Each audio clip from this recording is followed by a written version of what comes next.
Om Namo Bhagavate Vasudevaya. Om Namo Bhagavate Vasudevaya. Om Namo Bhagavate Vasudevaya. Narayanam Namaskritya Naram Chaiva Narottamam Devim Saraswatim Vyasam Tato Jaimi Dhirayat Nashta Prayeshu Bhadreshu Nityam Bhagavata Sevaya Bhagavati Uttama Shloke Bhaktir Bhavati Naistaki Om Agnanathmirandasya Gnananjana Shalakaya Chakshurunmilitam Mena Tasmai Shri Gurave Namaha Namo Vishnupadaya Krishna Preshthaya Bhutale Srimate Bhakti Vedanta Swami Iti Namine Namaste Saraswate Deve Gauravani Pracharine Nirvishesha Shunyavadi Paschatya Deshatarine Jai Shri Krishna Chaitanya Prabhu Nityananda Shri Advaita Gadadhara Shivasadi Gauravata Hare Krishna Krishna Krishna Hare Hare Hare Rama Rama Rama Hare Hare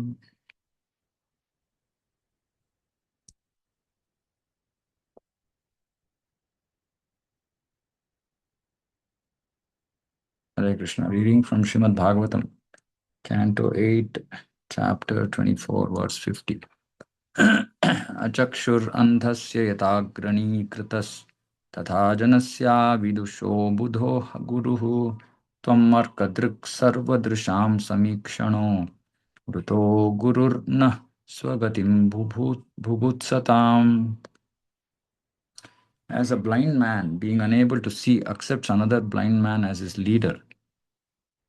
People who do not know the goal of life accept someone as a guru who is a rascal and a fool. But we are interested in self-realization. Therefore, we accept you, the Supreme Personality of Godhead, as our spiritual master. For you are able to see in all directions and are omniscient like the sun.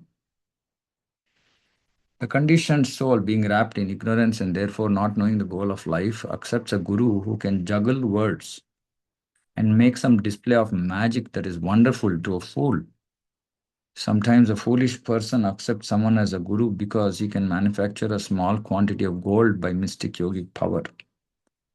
Because such a disciple has a poor fund of knowledge, he cannot judge whether the manufacture of gold is the criterion for a guru. Why should one not accept the Supreme Personality of Godhead Krishna, from whom unlimited numbers of gold mines come into being? Aham sarvasya prabhavo mattas sarvam pravartate. All the gold mines are created by the energy of the Supreme Personality of Godhead. Therefore, why should one accept a magician who can manufacture only a small portion of gold? Such gurus are accepted by those who are blind, not knowing the goal of life. Maharaja Satyavrata, however, knew the goal of life. He knew the Supreme Personality of Godhead and therefore he accepted the Lord as his guru. Either the Supreme Lord or his representative can become a guru. The Lord says, Mameva ye prapadyante maya me tam tarantite. One can get relief from the clutches of Maya as soon as he surrenders unto me. Therefore, it is the Guru's business to instruct his disciple to surrender to the Supreme Personality of Godhead if he wants relief from material clutches. This is the symptom of the Guru. So, no Guru will encourage sense gratification. No Guru will encourage mixed devotional service. Because the criteria or the symptom of a Guru is that, and Prabhupada is saying his business is to instruct his disciple to surrender to the Supreme Person of Godhead. So business means that he has no other work. His main work is to actually instruct his disciple to surrender to the Supreme Lord. Now obviously, it's not that the Guru will come to each and every disciple and instruct. So Guru's instructions are commonly given through his lectures, Vani. And of course, Guru also follows in line with previous acharyas. So, pretty much whatever Srila Prabhupada has said for all devotees of ISKCON, something that every Guru will say. And in addition, each Guru might have their own specific requirements of surrender, etc. But, if somebody says that, no, my Guru is not saying this, then it's something which is very, very fundamental to Krishna consciousness. It just shows that they are ignorant, like Prabhupada is writing here, because of their own poor fund of knowledge, meaning ignorance. Or many times devotees might just to suit their convenience, just modify or accept whatever they want to accept, reject whatever they want to reject without really any criteria for that. And then it's very easy to just blame it on Guru or name it on Guru, as you can say. Just say, oh, yeah, yeah, my Guru Maharaj is like this. So we should not assume these things, because no Guru would want to instruct his disciple in a wrong direction, in a direction which is against surrender to the Supreme Lord. So we have to understand this. If at all we are not following it, it's our mistake and nothing to do with the Guru. And unfortunately, we should also recognize saying that we are also representing our Guru. In addition to representing Srila Prabhupada, we're also representing our Guru. Uh, and again, I was speaking about this on Saturday, I think. Uh, uh, so, devotee who spoke to me about being misled about rules and regulations earlier on in her devotional life. She felt very betrayed by by those devotees whom she is seeing as representatives of a particular guru, saying that why are they doing like this? So we bring a bad name to guru also by not wanting to follow principles. Mm. So we should be careful. We are not independent. Once we get initiated, we have responsibility towards the sampradaya, towards our guru, towards Srila Prabhupada. And it's a very, very serious responsibility, not something that we can just ignore. The same principle was instructed by Sri Chaitanya Mahaprabhu. Yare dekho tare kaho Krishna Upadesh. In other words, one is advised not to accept a guru who does not follow the path of instruction given by Lord Krishna. And we know that every guru in ISKCON is bona fide. Nobody who doesn't want to follow the instructions of Krishna, instructions of Srila Prabhupada. And we also have to do the same thing. Yeah, if we are supposed to carry out this instruction of Yare Dekho Tare Kaho Krishna Upadesh, it cannot be our Upadesh. Yare Dekho Tare Kaho Mora Upadesh. Mora Upadesh means my Upadesh. No, it's Krishna Upadesh. And Krishna Upadesh means Prabhupada Upadesh. Uh, Then it is the same thing, which will also be Guru Upadesh. It won't be different. We should not assume that it's something else just to suit our convenience. Jano janasya dishate satim gatim yaya prapadyeta duratyayam tamaha tvam tvavyayam gnanam amogamanjasa prapadyate yena jano nijam padam. A materialistic so-called guru instructs his materialistic disciples about economic development and sense gratification. And because of such instructions, the foolish disciples continue in the materialistic existence of ignorance. So, if there is somebody who is encouraging mixed devotion, this is mixed devotion, economic development, sense gratification, then Prabhupada is calling such a person as materialistic so called guru. So called guru, because we cannot actually call that person as a guru. But your Lordship gives knowledge that is eternal, and the intelligent person receiving such knowledge is quickly situated in his original constitutional position. And this knowledge comes through the parampara.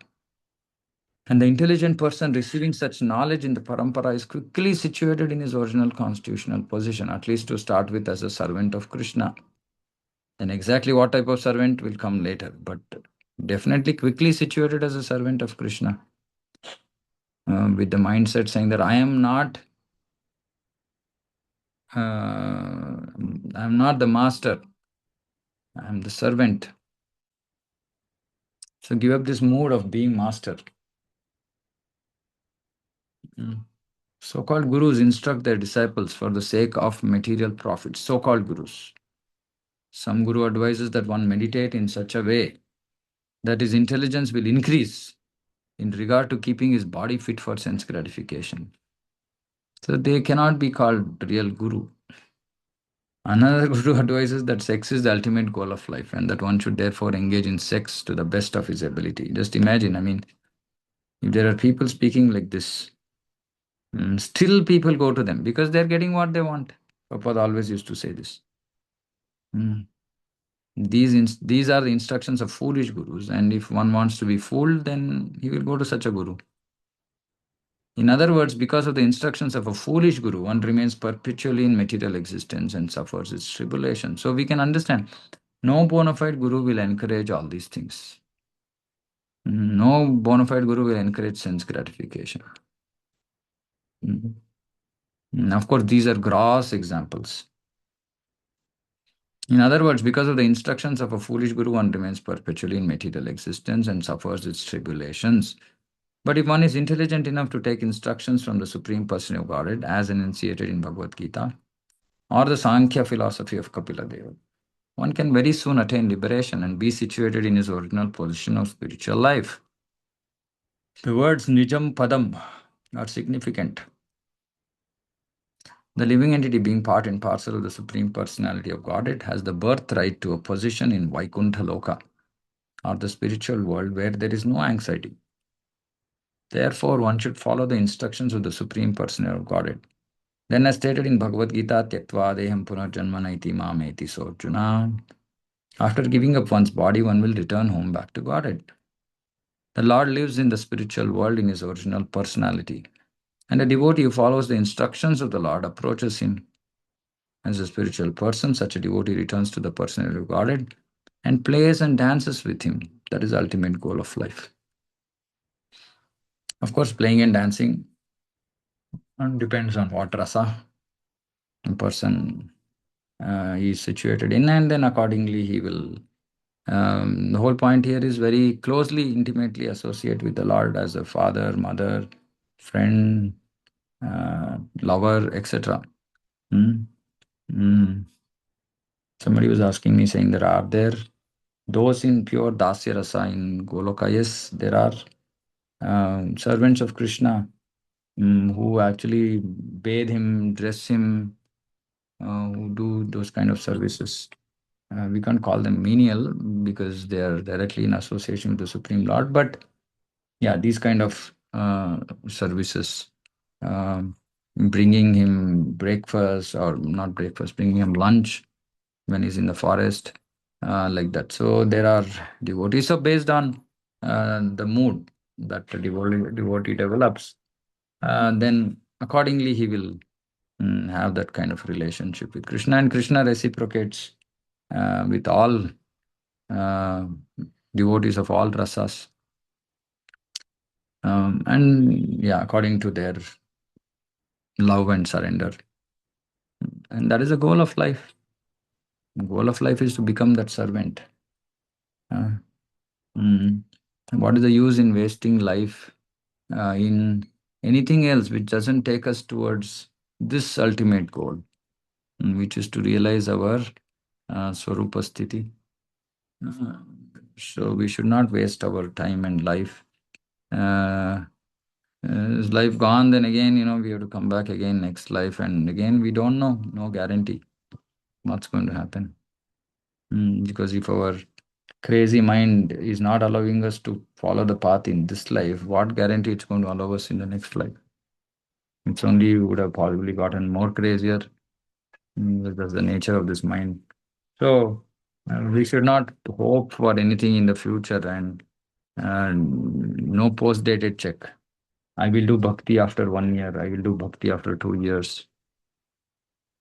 No guarantee. We are alive. We have the opportunity. We do it today. Who knows what is tomorrow? Hmm.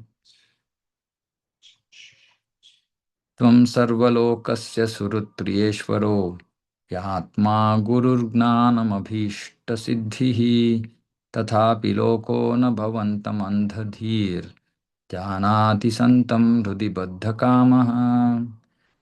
My Lord, you are the supreme well-wishing friend of everyone, the dearmost friend, the controller, the super soul, the supreme instructor, and the giver of supreme knowledge, and the fulfillment of all desires. Just see what all kinds of roles Krishna plays, no? He's a well-wishing friend, and at the same time, he's also the controller and the instructor, and giver of supreme knowledge. Here in the reason for foolishness, sorry, but although you are within the heart, the foolish, because of lusty desires in the heart, cannot understand you. So why can't one understand Krishna? Because of our lusty desires in our heart. Here in the reason for foolishness is described. Because the conditioned soul in this material world is full of materialistic, lusty desires. He cannot understand the Supreme Person of Godhead, although the Lord is situated in everyone's heart. So again, we can also not understand the Lord to the extent of our material desires. It is because of this foolishness that one cannot take instructions from the Lord, although the Lord is ready to instruct everyone both externally and internally. The Lord says, Dadami buddhi yogam tam yena mam upayanti te. In other words, the Lord can give instructions on devotional service by which one can return home back to God. And unfortunately, however, people do not take this devotional service. The Lord, being situated in everyone's heart, can give one complete instructions on going back to Godhead. But because of lusty desires, one engages himself in materialistic activities and does not render service to the Lord. Now, those instructions are already there in Bhagavad Gita, Bhagavatam, as explained by Srila Prabhupada. But because of lusty desires, one engages himself in materialistic activities. Now, many people, they say, no, no, we can't come to satsang because we have to go here, we have to go there, which means that they are engaged in materialistic activities. And the reason they are engaged is because of their lusty desires. And they just lose the opportunity to achieve the highest platform of happiness. Therefore, one is bereft of the value of the Lord's instructions. By mental speculation, one can understand that one is not the body but a spirit soul. But unless one engages in devotional service, the real purpose of life is never fulfilled. So there is no just theoretical knowledge about devotional service. Devotional service is practical. That is the reason why Prabhupada called it devotional service and did not call it devotion. Uh, the real purpose of life is to go back home, back to Godhead, and live with the Supreme Personality of Godhead and eat with the Supreme Personality of Godhead. Of course, uh, the eating business is only sakas. So here also somewhat we can understand the mood of Srila Prabhupada. These are different items of ananda, spiritual happiness in spiritual variegatedness. Even though one may come to the platform of Brahma Bhuta and understand his spiritual identity, by speculative knowledge, one cannot enjoy spiritual life without understanding the Supreme Personality of Godhead. This is indicated here by the word Abhishta Siddhihi. One can fulfill the ultimate goal of life only by engaging in devotional service to the Lord. Then the Lord will give one proper instructions how to go back home, back to Godhead. So Lord gives externally and internally. Externally through the Guru and internally through as Paramatma. Mm, mm, And Prabhupada is saying, dance with Supreme Lord and eat with Supreme Lord. These are different items of Ananda. Mm. Actually, nobody else eats with Krishna. uh, mm. Radharani eats, not in the morning, not in the afternoon. Uh, in the yeah, mm, nocturnal pastimes, night pastimes. Sometimes she eats some things, but mostly the eating business with Krishna is of the friends of Krishna. Specifically selected friends in the for breakfast, and then everybody in the afternoon. Mm. Mm. Mm. So so these instructions are there. We can hear them, develop the desire to be there, to do all these activities with Krishna, dancing, eating, whatever, playing. Mm. Mm.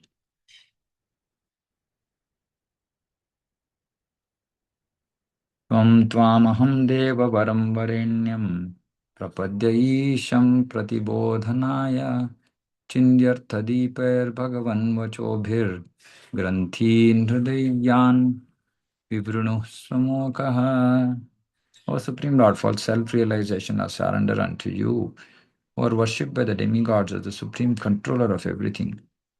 By your instructions exposing life's purpose, kindly cut the knot from the core of my heart and let me know the destination of my life. Now, King Satyavrata so far he's been saying he knows, but again he's saying, cut the knot. Sometimes it is argued that people do not know who is a spiritual master and that finding a spiritual master from whom to get enlightenment in regard to destination of life is very difficult. To answer all these questions, King Satyavrata shows us the way to accept the Supreme Person of Godhead as a real spiritual master. The Supreme Lord has given full directions in Bhagavad Gita about how to deal with everything in this material world and how to return home back to Godhead. Therefore, one should not be misled by so-called gurus who are rascals and fools. Rather, one should directly see the Supreme Person of Godhead as the Guru or instructor. It is difficult, however, to understand Bhagavad Gita without the help of the Guru. Therefore, the Guru appears in the Parampara system. So Prabhupada is, in one way, he's saying, don't accept cheating gurus. So first accept Krishna. Now when you accept Krishna as the supreme spiritual master, then his first instructions are in Bhagavad Gita. And then Prabhupada is saying it is difficult, however, to understand Bhagavad Gita without the help of the Guru.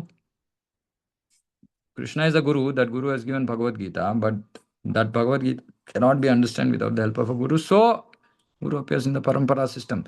So, which means that don't simply accept anybody and everybody as a Guru. A Guru should appear in Parampara. And specifically for Kali Yuga, then he will give us Bhagavad Gita and Bhagavatam. Hmm. Lord Krishna directly instructed Arjuna. Arjuna is therefore Tattvadarshi or Guru. Arjuna accepted the Supreme Person of Godhead. Similarly, following in the footsteps of Sri Arjuna, who is a personal devotee of the Lord, again, Prabhupada is saying personal. One should accept the supremacy of Lord Krishna as supported by Vyasa, Devala, Asita, Narada, and later by the Acharyas, Ramanujacharya, Madhvacharya, Nimbarka, and Vishnu Swami, and still later by the greatest Acharya, Sri Chaitanya Mahaprabhu. Where there is the difficulty in finding a Guru. If one is sincere, he can find the Guru and learn everything. One should take lessons from the Guru and find out the goal of life. Maharaja Satyavrata therefore shows us the way of the Mahajana. Mahajano yena gatas sapantaha. One should surrender to the Supreme Person of Godhead, the Shavatara, and learn from him about the spiritual world and the goal of life.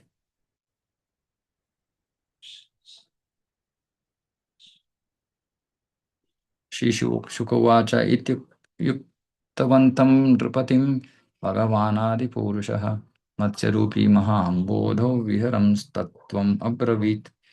So Satyavrata Muni asked all these questions to the Lord, and Satyavrata had thus prayed to the Supreme Lord, who had assumed the form of a fish. The Lord, while moving in the water of inundation, explained to him the absolute truth. The Supreme Person of Godhead thus explained to King Satyavrata the spiritual science known as Sankhya Yoga, the science by which one distinguishes between matter and spirit. In other words, Bhakti Yoga, along with the instructions contained in the Puranas and the Samhitas. The Lord explained himself in all these literatures. When sitting in the boat, King Satyavrata, accompanied by the great saintly persons, listened to the instructions of the Supreme Person of Godhead in regard to self-realization. These instructions were all from the eternal Vedic literature, Brahma. Thus the king and sages had no doubt about the absolute truth. At the end of the last inundation, during the period of Swayambhuva Manu, the Supreme Person of Godhead killed the demon named Hayagriva and delivered all the Vedic literatures to Lord Brahma, and Lord Brahma awakened from sleeping. So this was the last occurrence of Matsya Avatar. King Satyavrata was illuminated with all Vedic knowledge by the mercy of Lord Vishnu, and in this period he has now taken birth as Vaivasvata Manu, the son of the sun god. Srila Vishwanath Chakravarti Thakur gives his verdict that Satyavrata appeared in the Chakshusha Manvantara. When the Chakshusha Manvantara ended, the period of Vaivasvata Manu began. By the grace of Lord Vishnu, Satyavrata received instructions from the second fish incarnation and was thus enlightened in all spiritual knowledge. Satyavratasya rajarsher maya matsyasya sanginaha samvadam mahadakhyanam shrutva muccheta kilbhishat. The story concerning the great King Satyavrata and the fish incarnation of the Supreme Lord Vishnu is a great transcendental narration. Anyone who hears it is delivered from the reactions of sinful life. So again, Palashruti. So there are various Palashrutis in Bhagavatam. And one of the common ones is this being delivered from the reactions of sinful life. So we can understand that one who daily reads Bhagavatam, he is already delivered from all karma phala. Then again, same thing. Why then do devotees suffer? Because of their still remaining sinful propensities, because of which we do mistakes, and because we have to be corrected, then the Lord corrects us through those. Otherwise, there is no need to suffer.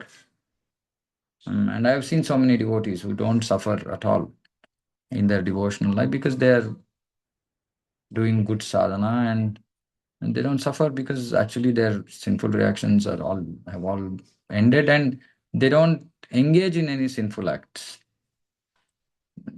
So it's important that we don't do this. Of course, one is sinful act, the other is offenses. And both have to be um, avoided. And then devotee can live, um, in one sense, a life free of um miseries, happily engaged in the service of the Lord. And of course, then there are other cases where the Lord wants to glorify his great devotees, and he might put them through some external suffering just for their glorification. Avataram hareyoyam kirtayet ava anvaham naraha sankalpastasya siddhyanti sayati paramam gatim. One who narrates this description of the Matsya incarnation and King Satyavrata will certainly have all his ambitions fulfilled, and he'll undoubtedly return home back to Godhead. Okay, mm, so this time around, because I did the narration, so you can also do the narration. Mm. You can also narrate. Get devotees together. Everybody like to hear Matsya Avatar. So get them together and do satsang. Narrate the description of Matsya Avatar. So then they will also get freed from all sinful reactions, and you will also have all your s- ambitions fulfilled. Of course, these are spiritual ambitions, because then he will undoubtedly return home back to God. So which is the, whenever we hesitate to preach, remember these things. Krishna telling in Bhagavad Gita that such a devotee is very dear to me. There's nobody more dearer to me than him, who describes the secrets of Bhagavad Gita to my devotees. Similarly, Bhagavatam. So we can get the special mercy of the Supreme Lord by um, doing preaching to whatever extent is possible, to whatever is our ability. And of course, we can also learn, we can get trained if you're interested, because all we are supposed to do is just repeat what Prabhupada has written. It's not that we have to manufacture anything new. So this repeating business is not so difficult. Just that we have to be a little bit, disciplined in terms of our sadhana, and then we will be able to repeat. Sometimes devotees think saying that, no, no, I require a lot of intelligence. No, you don't require intelligence to repeat. Of course, some basic intelligence is required, but that without that intelligence, we can't even be engaged in devotion, right? So that much intelligence everybody has. All of us have. Then sometimes devotees are worried about, I can't speak well. No, but all these are material. If we really want to serve Krishna and Guru and Prabhupada through our preaching, then we will get empowered to do so, which is my life's experience. So we should not hesitate. We can do.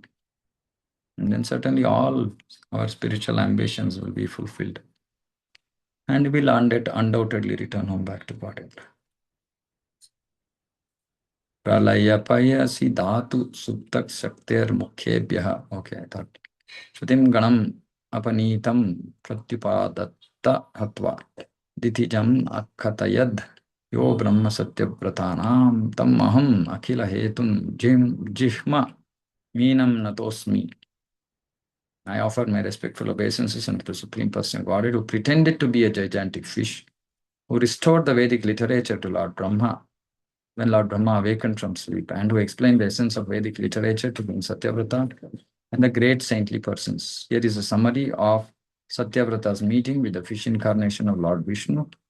Lord Vishnu's purpose was to take back all the Vedic literatures from the demon Hayagriva and restore them to Lord Brahma.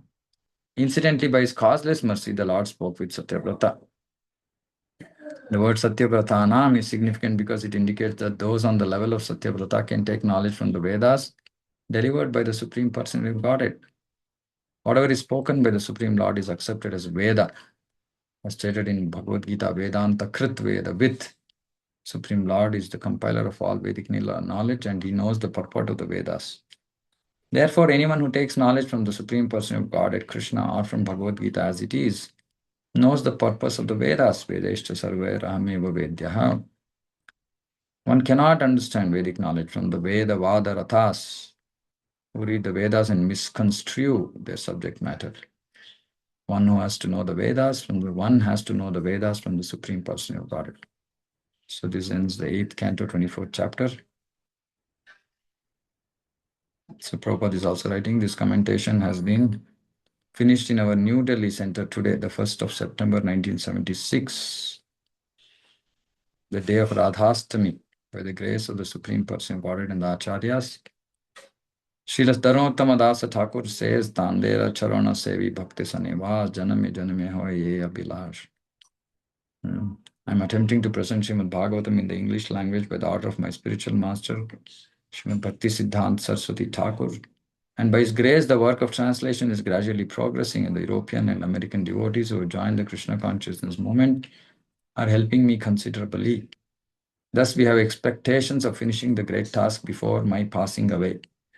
All glories to Shri Guru and Gauranga. End of 8th canto. Jai. So we'll stop here.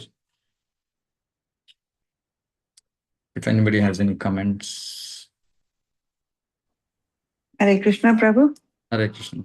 I have a doubt, Prabhu. Prabhu, is Gyan necessary for bhakti? Because there were two different opinions. Some say no and some say yes. Yeah, so for bhakti, to do bhakti, there is no need for Gyan, because Vasudeva Bhagavati Bhakti Yoga Prayojitaha Janayati Ashu Vairagyam Jnanam. Janayati. So the required knowledge will be given also. Now, of course, then when we talk about knowledge, now what is knowledge? So basic Sambandha Gnan one has to have, because otherwise why will he come to Krishna? So he has to come to Krishna because he knows that he is servant of Krishna. So he wants to serve Krishna. Now he doesn't have to know more detailed Sambandha Gnan or Abhideya Gnan or Prayojana Gnan. Those things will be revealed to him. So knowledge is a concomitant, Prabhupada uses this word, concomitant factor. Yeah, bhakti is everything. Gnana is just an offshoot of bhakti. But then to progress in bhakti, gnana about Krishna is required, because that develops attraction to Krishna. But again, and we cannot say that any of this is a prerequisite for bhakti. Bhakti is supremely independent. So as long as we have the desire to serve Krishna in our heart, somehow, Prabhupada says somehow or the other, then that's enough. And then whatever required knowledge will manifest in course of time. Prabhu, one of the lectures, like the so like bhakti and vairagya. Mm. like sorry, jnana and vairagya, Yeah. they hold bhakti, like, unless they are like when we say Bhagavad Gita is divided into three parts. So Mm-hmm. unless you have like you, I mean, you can have, it says you can have the sandwich, if the loaves are not there, how will it come? So that basic jnana sambandha, or like that, like even the mercy of the Lord, that slight jnana should be there to No, come that's into what I'm saying. that. Just the see, just So that yeah, sambandha jnana. sambandha jnana should be there. But the sambandha jnana is not required. That it's not any elaborate jnana. I mean, Fine. Yeah. it's just simple saying that, I mean, some people, they don't even bother about this, right? They don't even know about sambandha jnana also. They just say, I love Krishna, I want to serve him. That's all. Now, what greater knowledge we want than that? That is the perfection of all knowledge. Right? So, yeah, knowledge is required but not required. Because bhakti is independent. We have to remember this. Bhakti cannot be controlled by gnana or karma. That is why gnana karma dhanavritam. It is not controlled by anything. Bhakti is supremely independent. It's just the jiva's, desire to serve Krishna. That's all. Somehow, we cannot make bhakti dependent on anything.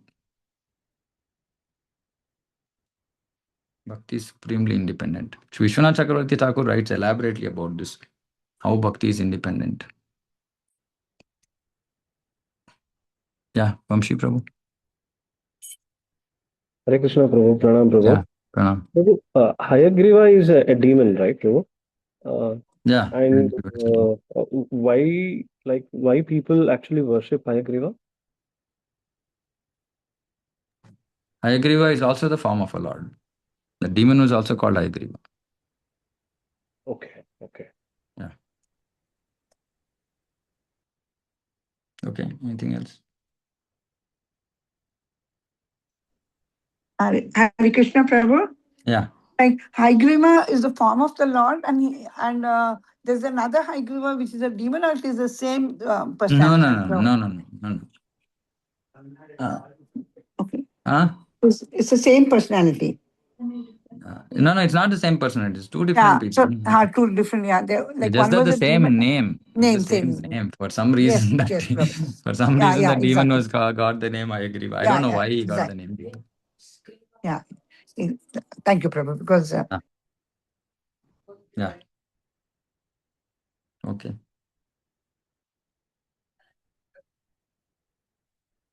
Yeah. Anything else? Okay, so we'll close here. Srimad Bhagavatam ki jai, Jagat Guru Srila Prabhupada ki jai, Samveta Gaura Bhaktarvrinda ki jai, Panchakalpatarubhyascha kripa sindhubhyo cha patitanam pavanebhyo vaishnavebhyo namo namaha. Koti Vaishnavrinda ki jai. Okay, Hare Krishna.